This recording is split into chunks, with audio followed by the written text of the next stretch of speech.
to Chief Warrant Officer Eric Slover during the Bureau Day. All right. All right. Well, that his supporters will absolutely love his speech, and his critics will find much to hate about it. But there you have it, the State of the Union. would appreciate it. Yeah, and what Americans wanted to hear more than anything else was about the economy. And the president certainly did what we did. Okay, well, let's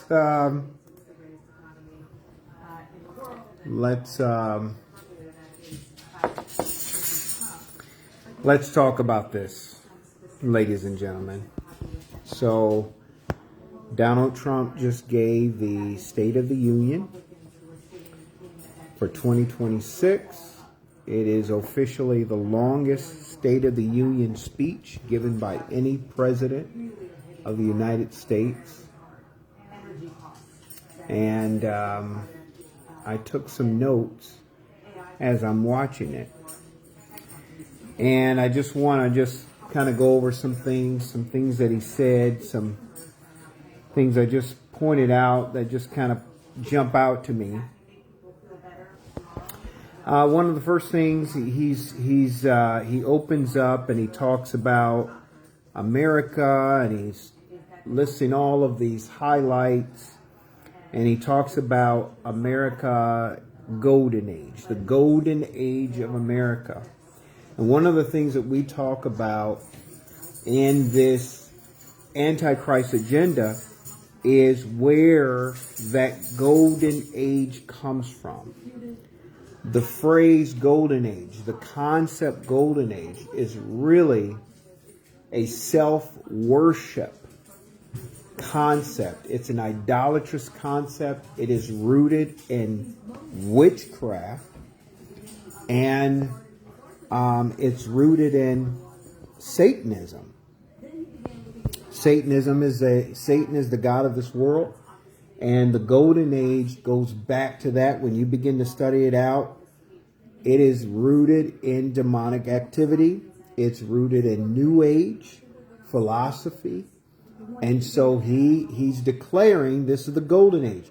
And remember, the Antichrist has everything to do with gold. Remember, Solomon received 666 shekels of gold every year.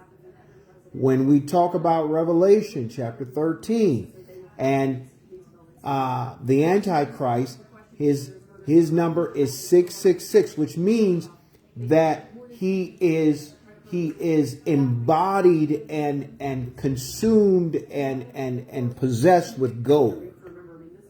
In Daniel, it talks about his estate is decorated with gold. Okay? Remember the ballroom. It's the golden ballroom. It's just full of gold. The new Oval Office has been decorated with gold. Look it up. Gold. So remember, when you talk about the sun god and sun worship, this is Apollo, who is the, oh my gosh, goodness gracious.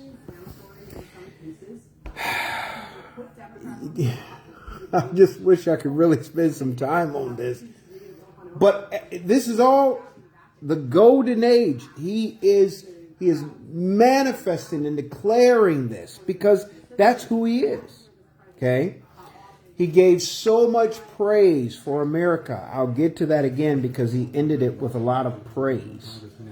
He was talking about winning. And how the country was losing until Trump came along. So there was no winning. There was no winning until Trump came along. And that's very important because Revelation chapter 6 verse 2, I saw the white horse mentality going out to save the day. Going out to save the day. And so he's riding that horse, and so he's saying, hey, the country wasn't winning until he came along. Okay? There's some praise and recognition for certain people, and that's with every State of the Union address.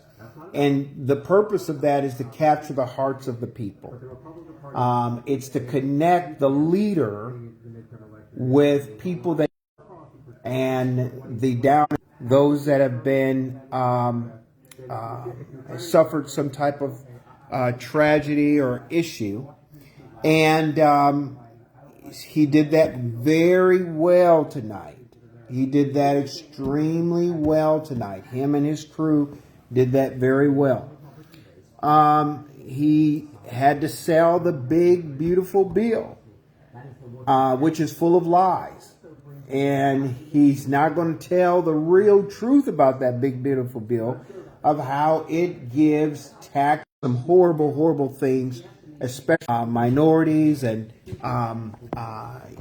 communities and the middle class and things of that nature. I don't have time to go into that. Trump accounts. He sold the Trump accounts. Now, if you haven't been following this, the Trump accounts is investment accounts, savings accounts for children.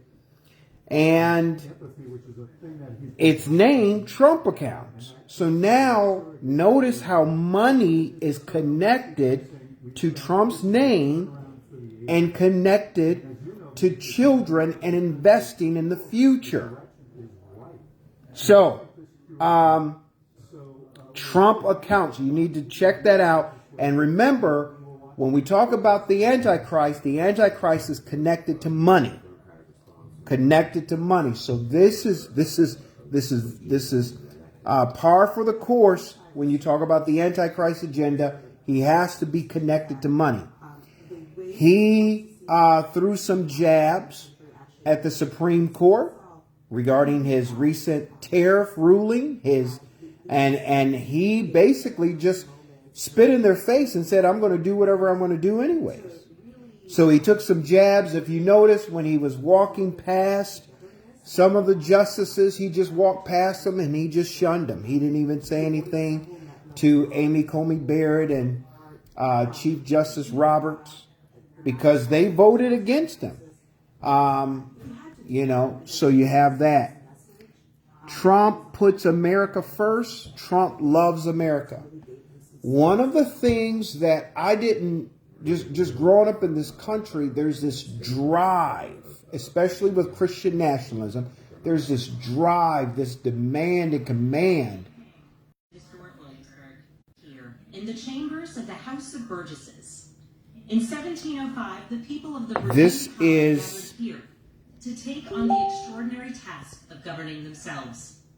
Before there This was is the fact check. of independence, a This is constitution, or a Bill of Rights, there were people in this room. This is the People who clapback. served here ultimately dreamed of what a new nation, unlike anything the world had ever seen, could be. The United States was founded on the idea that ordinary people could reject the unacceptable excesses of poor leadership, band together to demand better of their government, and create a nation that would be an example for the world. And this year, as we celebrate 250 years since America declared our independence from tyranny, I can think of no better place to speak to you as we reflect on the current state of our union. Tonight, as we watched our nation's lawmakers gather for a joint session of Congress, we did not hear the truth from our president. So let's speak plainly and honestly. And let me ask you, the American people watching at home, 3 questions. Is the president working to make life more affordable for you and your family? Is the president working to keep Americans safe both at home and abroad? Is the president working for you? As I campaigned for governor last year, I traveled to every corner of Virginia, and I heard the same pressing concern everywhere. Costs are too high in housing, healthcare, energy, and childcare. And I know these same conversations are being had all across this country. Because since this president took office last year, his reckless trade policies have forced American families to pay more than $1,700 each in tariff costs. Small businesses have suffered, farmers have suffered, some losing entire markets. Everyday Americans are paying the price. And even though the Supreme Court struck these tariffs down 4 days ago, the damage to us, the American people, has already been done. Meanwhile, the president is planning for new tariffs, another massive tax hike on you and your family. And Republicans in Congress, they remain unwilling to assert their constitutional authority to stop him. They're making your life harder. They're making your life more expensive. They're even making it more difficult to see a doctor. Rural health clinics in Virginia and across the country are already closing their doors thanks to the so-called One Big Beautiful Bill, championed by the president and Republicans in Congress. And tonight, the president celebrated this law, the one threatening rural hospitals, stripping health care from millions of Americans and driving up costs in energy and housing, all while cutting food programs for hungry kids. But here in Virginia, I am working with our state legislature to lower costs and make the Commonwealth more affordable. And it's not just me. Democrats across the country are laser focused on affordability in our nation's capital and in state capitals and communities across America.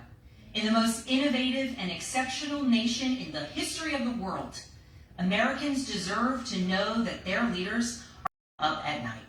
Problems that dictate where you live, whether you can afford to start a business or whether you have to skip a prescription in order to buy groceries. Is the president working to make life more affordable for you and your family? We all know the answer is no.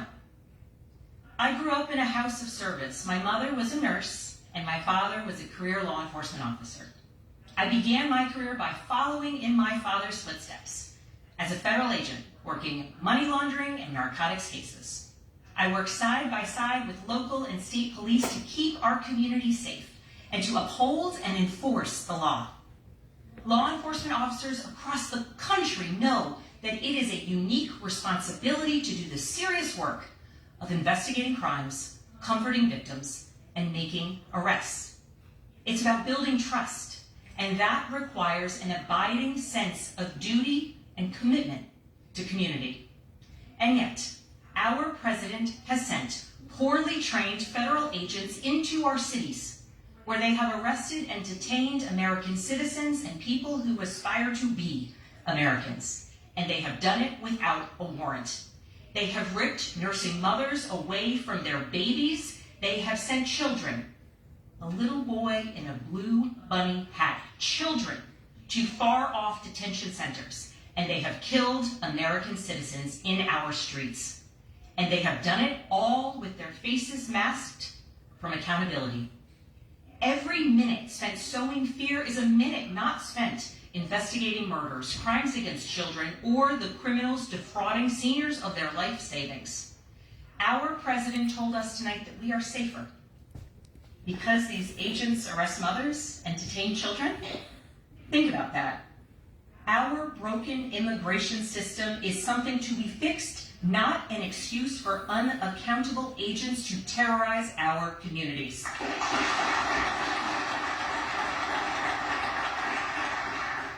After working in law enforcement, I continued my career of service as a CIA officer, working undercover to protect the United States and our allies from global threats, terrorism, nuclear weapons, and the aggression of adversarial nations around the globe. But as the president spoke of his perceived successes tonight, he continues to cede economic power and technological strength to Russia, bow down to China, bow down to a Russian dictator, and make plans for war with Iran. Here's the truth. Over the last year, through Doge, mass firings, and the appointment of deeply unserious people to our nation's most serious positions, our president has endangered the long and storied history of the United States of America being a force for good. So I'll ask again, is the president working to keep Americans safe, both at home and abroad? We all know the answer is no. In his speech tonight, the president did what he always does. He lied, he scapegoated, and he distracted. And he offered no real solutions to our nation's pressing challenges, so many of which he is actively making worse. He tries to divide us. He tries to enrage us, to pit us against one another, neighbor against neighbor. And sometimes he succeeds. And so you have to ask, who benefits from his rhetoric, his policies, his actions, the short list of laws he's pushed through this Republican Congress? Somebody must be benefiting. He's enriching himself, his family, his friends. The scale of the corruption is unprecedented. There's the cover-up of the Epstein files, the crypto scams, cozying up to foreign princes for airplanes and billionaires for ballrooms, putting his name and face on buildings all over our nation's capital. This is not what our founders envisioned, not by a long shot.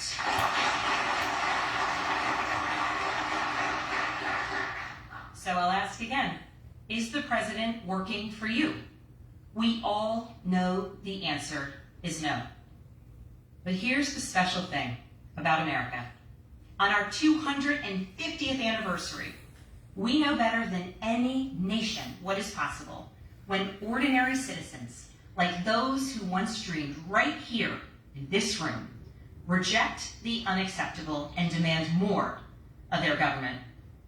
We see it in the determination of students organizing school walkouts all across the country, whose voices are becoming so powerful that the governor of Texas seeks to silence them.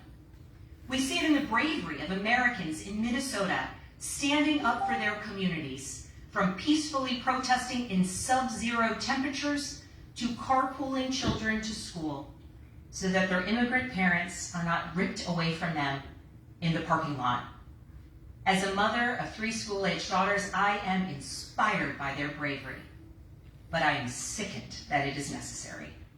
And Americans across the country are taking action. They are going to the ballot box to reject this chaos. With their votes, they are writing a new story, a more hopeful story. In November, I won my election by 15 points.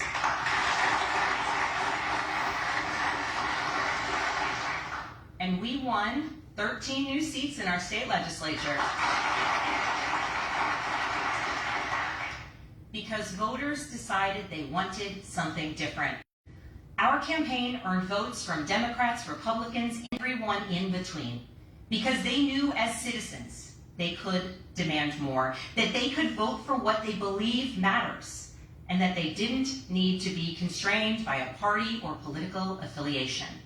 This is happening across the country. New Jersey elected Mikey Sherrill as governor in a double-digit victory. Democrats flipped state legislative seats in places like Georgia, Iowa, Mississippi, and Texas. The list goes on and on.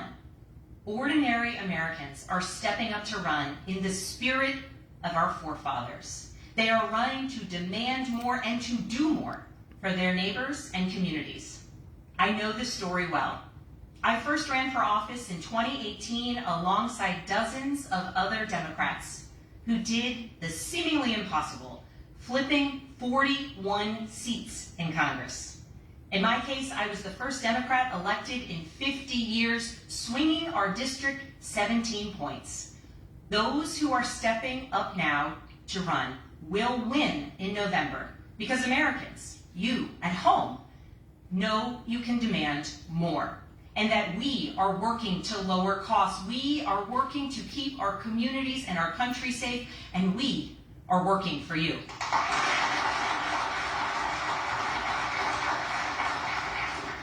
In his farewell address, George Washington warned us about the possibility of, quote, cunning, ambitious, and unprincipled men rising to power. But he also encouraged us, all Americans to unite in a common cause, to move this nation forward. That is our charge once more, and that is what we are seeing across the country. It is deeply American and patriotic to do so, and it is how we ensure that the state of our union remains strong, not just this year, but for the next 250 years as well, because we, the people, have the power to make change, the power to stand up for what is right, the power to demand more of our nation.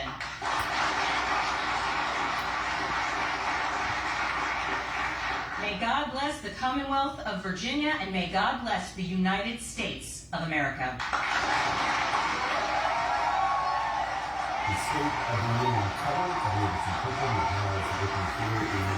Okay.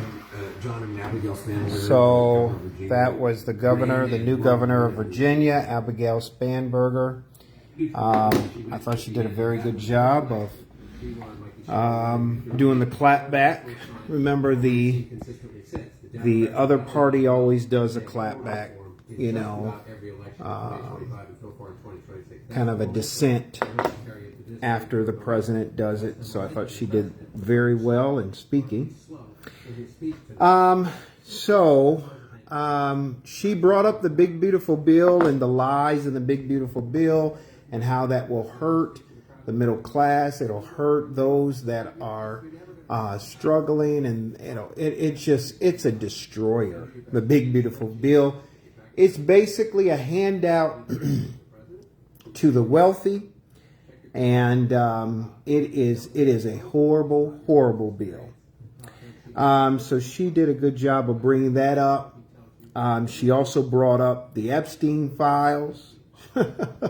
There was no mention of the Epstein files. There was no mention, Donald Trump brought up these people. Oh, these people suffered. This person suffered. This person suffered.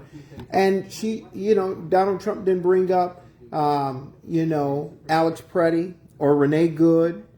He didn't bring up any of the people that are maimed or hospitalized or have been shot by ICE. He didn't bring them up. He didn't parade them through. I noticed that. Last thing I was talking about, Supreme Court tariff rulings. He's going to do what he's going to do. He said Trump puts America first. Trump loves America. Remember, there's a drive to love the beast out of the earth. Revelation 13:11. America is the beast out of the earth. There's a drive. There is a drive to love America. He said before Trump, everything was stolen and rigged. Before Trump, everything was stolen and rigged. And that is a shot at the 2020 presidential election, of which he will not let go. He never will. And I prophesied that they're going to come out and say that we found new evidence and it was rigged. And there's going to be a whole new referendum on there. I saw that by the Spirit. And so he's sowing seeds that Biden.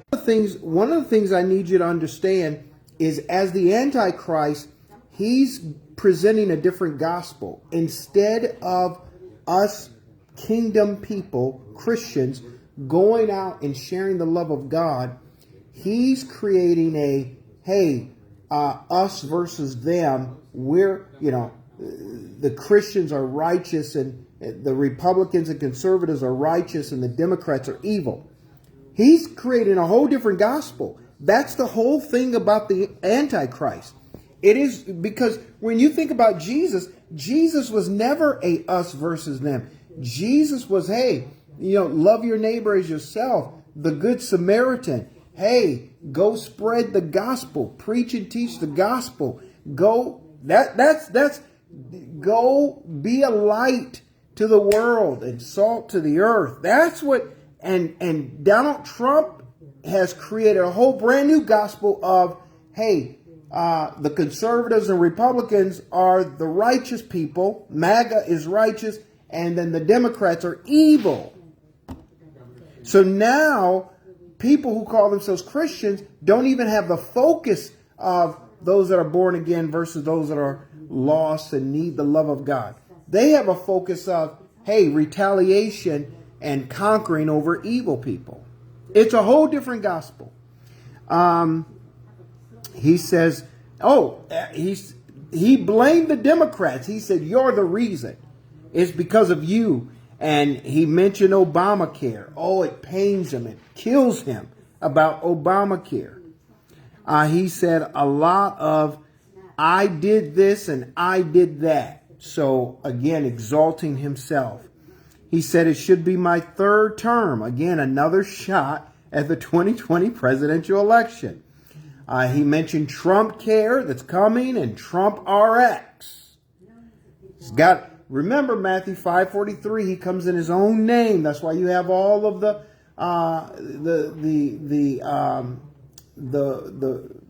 posters and billboards of his name and face all over DC. Okay. He mentioned Social Security and Medicare. All lies. All lies. Oh, goodness gracious. Oh, they want to privatize that stuff. We will not touch your Social Security and Medicare. Oh, all lies. He talking about this stock insider information bill. The problem, ladies and gentlemen, is his family operates on insider trading. This was all exposed last year with them tweeting and the tariffs and then just like that, his family made millions of dollars just like that through insider trading. He talked about the Somali people. He said he attacked the Somali people with lies. The whole fraud thing was a bunch of lies. And so he called them Somali pirates. Oh my gosh, he's disgusting. He's such a vile, vile man. Oh my gosh, he truly is the son of perdition. And then he's manipulative. He says, stand up if you believe your one of your number one things is to make sure that Americans are protected from illegal immigrants. That's all manipulation, ladies and gentlemen. That's all manipulation. He was daring the Democrats to not stand up. And if you saw his body language and shaking his head, and so he and the conservatives and all of the Republicans and MAGA, you know what they're going to do? They're going to focus on that. I guarantee you, Fox News, OAN, and Newsmax, and all of the podcasters, they're going to be like, see, the Democrats don't want to protect us from. All of that is manipulation. All of that is just, oh my gosh, it's virtue signaling. It's just pure virtue signaling. It's just nasty, downright dirty manipulation. And they're driving their self-righteousness. The Save America Act on voting and mail-in ballots, that's their drive to put that seed in that the elections are rigged. The elections are not rigged. Oh my gosh. These people are crazy. He said that. These people are crazy. Democrats are destroying our country. He is so divisive. He spews hatred and divisiveness. He sows discord among the brethren. That's what he does. He said there's a renewal in faith, Christianity, and God. And then he said one of the reasons is Charlie Kirk. Dear God, no. Charlie Kirk was not a Christian. He advocated for Mormonism beliefs, which is not rooted in truth in Christ. He was a proponent of the Christian Scientists. He had tons of them around him, and he was all about money. He was all about money, and he was racist, and he was not a person that followed Christ. He was a religious person, but not a person who followed Christ. And then you have Erica Kirk on cue. Oh, I'm just going to leave that alone. I'm just going to leave that alone. I can do it. I can do that. Then there was lies about wars he settled. Goodness gracious. What in the world? One key thing, Space Force is his baby. And he is not lying about that. Space Force is his baby. Space Force is prophetic foreshadow. I talked a little bit about that on Sunday. I'm going to put together a clip on that. Hope you saw that. Then he talked about Fort Bragg, and he bragged about Fort Bragg. And Fort Bragg is a general from the Confederate Army. He was a white supremacist and a racist, and he killed and murdered black people. And he's proud that they named ships and that they named military bases and forts after Confederates, after white supremacists. Albert Pike, a 33 and a third Freemason, and a white supremacist, and one of the leaders of the KKK, his statue by Donald Trump's orders, statue erected in D.C. He's happy about that. He praises America. When God needs a nation to work his miracles, he knows who to turn. Goodness gracious, this is sacrilege. This is blasphemy. This is so much blasphemy. When God needs a nation to work his miracles, he knows who. America is the beast out of the earth. Oh my gosh. And then he went on and he continued to give America praise and worship of America, the idolatry, and he went back into the golden age. And he started with the golden age and closed with the golden age. This was a demonic conjuring. This was manipulation being spread. This was, hey, I'm not a bad guy. Hey, I'm not an evil guy. Hey, these are the evil people. The Democrats, they're the ones that are evil. This was lies, distraction. This was witchcraft. This was pure, unadulterated witchcraft. What you saw for almost 2 hours tonight was just witchcraft. And so that's what obviously you should have expected. If you are understanding of what's going on, that's what you can discern. You can see that by the Spirit. So with that said, ladies and gentlemen, it's going to get even worse as we move forward. It's going to get even worse because Donald Trump is going to be more unhinged. He's a madman.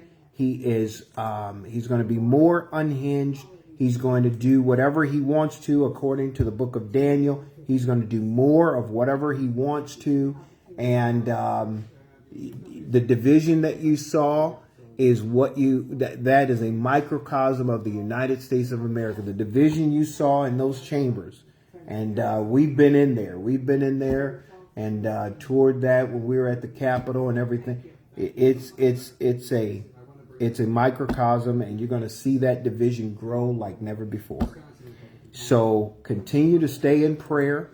We love you with the love of the Lord. God bless you wherever you are on every single continent and island. We are praying for you, the remnant. Stay strong in the Lord and in the power of his might. God bless you. Bye-bye.